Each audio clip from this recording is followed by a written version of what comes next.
Millefolium जो है वो एक ऐसी दवा है कि अगर बॉडी के अंदर से कहीं भी जरान खून हो रहा हो तो आप इसको बगैर किसी भी इंडिकेशन या होम्योपैथिकली जो सिम्टम्स हम लेते हैं उसके आप इसको इस्तेमाल कर सकते हैं।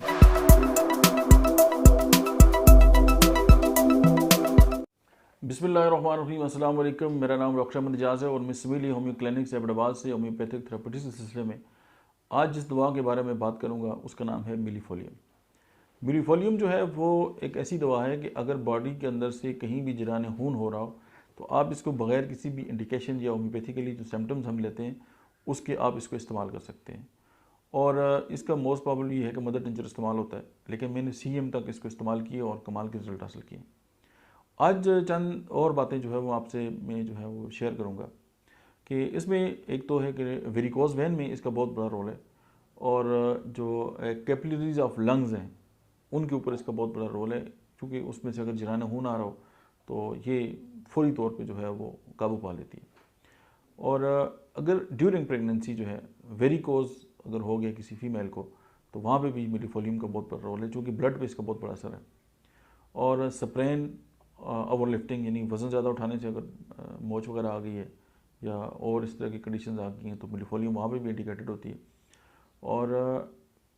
कॉन्स्टेंटली हाई टेम्परेचर यानी कि ऐसे लोग जिनका मतलब है कि टेम्परेचर जो है वो एक तो डायग्नोज ना हो लेकिन जिस्म हर वक्त बुखार की कंडीशन में हो। और उसमें एक और बात है कि अगर खून जो है वो जिस्म के किसी भी हिस्से से आ रहा है, चाहे वो नाक से आ रहा है, कान से आ रहा है, फेफड़ों से आ रहा है, हलक से आ रहा है, मसाने से आ रहा है, रेक्टम से आ रहा है, यूट्रस से आ रहा है, जहाँ भी आपको जो है वो मतलब है कि ब्लीडिंग जो है वो हो रही है, हेमरेज हो रहा है, चाहे वो इंटरनल है या एक्सटर्नल है, तो आप इसको आंखें बंद करके इस्तेमाल करें और मदर टिंचर में इसके दें। और मदर टिंचर में भी आप जितना भी पेशेंट का जो वेट है उस हिसाब से यानी उतने का तरह, अगर वो 80 kg का है तो एक दिन में जो है वो 80 ड्रॉप्स, अगर वो 60 kg का है तो 60 ड्रॉप। ये मैंने इस पर काफ़ी रिसर्च की। तो आप अगर पेशेंट को दें तो वो एक दो तीन खुराकों में ही जो है वो ठीक होना शुरू हो जाता है। अच्छा, इसमें एक और आप देखेंगे एक बीमारी है सिस्टमिक लूपस एरिथेमेटोसिस, यानी कि पेशेंट जो है उसका पहले गला ख़राब होता है, मोस्ट प्रॉब्ली स्टेफलोकोक्सिस या स्टेफलोकोक्सिन जो भी बैक्टीरिया हैं गले में इन्वॉल्व होते हैं, उनका ट्रीटमेंट अगर किया जाए, वो स्प्रेस हो जाए अगर इलाज के बाद, तो वो या तो हार्ट की वाल्व जो है उनको तंग कर देते हैं या वो जोड़ों में चले जाते हैं, जिससे उसके बाद अगर साथ बुखार हो जाए तो उसे हम रोमेटिक फ़ीवर कहते हैं। अगर रोमेटिक फ़ीवर जो है उसका ट्रीटमेंट किया जाए और वो स्प्रेस होके हार्ट के अंदर चला जाए तो उसको हम कहते हैं रोमेटिक हार्ट डिजीज़।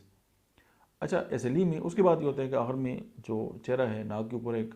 बटरफ्लाई नेश बन जाता है, जैसे तितली का निशान होता है और छाइयाँ होती हैं। और जो ये पेशेंट है वो 35 साल से पहले तक ये बीमारी कम से कम एक बंदे पे, यंग लोगों की बीमारी है, 9 बार कम से कम अटैक करती है और मोस्ट प्रॉब्ली ये है कि लोग बचते नहीं हैं। लेकिन एक बहुत ख़ास बात कि हमारे एक दोस्त हैं, उनकी जो मिसेस थी उनको ये फीवर नहीं छोड़ता था और वो SLE की डायग्नोज पेशेंट थी। तो वो हम एक जगह पे बैठे हुए गप लगा रहे थे तो उन्होंने मुझे कहा कि यार मेरे साथ ये मसला है कि यही हालात है। मैंने उनको सिर्फ मिलीफोलियम 30 में दी और मिलीफोलियम जो है उसने 3-4 दिनों में ही उनके जो बुखार बिल्कुल उनको कई सालों से था और नहीं ठीक हो रहा था,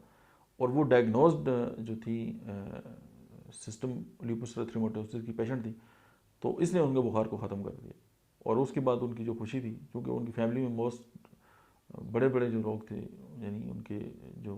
करीब के लोग हैं वो सारे डॉक्टर थे, और वो बहुत खुश हो गए कि यार हमने तो आधी कर दी थी लेकिन इनकी सिस्टम से जो है वो बुखार नहीं ख़त्म हो रहा था। तो मिलीफोलियम जो है वो ऐसे बुखारों की दवाई भी है कि जो आपकी समझ में नहीं आ रहे हो, लेकिन ये है कि बुखार है और हाई ग्रेड है और बिल्कुल लगता है बंदा कि मुझे बुखार है, लेकिन वो किसी भी दवाई से ठीक नहीं हो रहा। तो चूँकि ये SLE में है तो उसमें यह है कि आप मिलीफोलियम को बिल्कुल कॉन्फिडेंटली इस्तेमाल कर सकते हैं। मेरा बारहा का ये तजर्बा है। Thank you.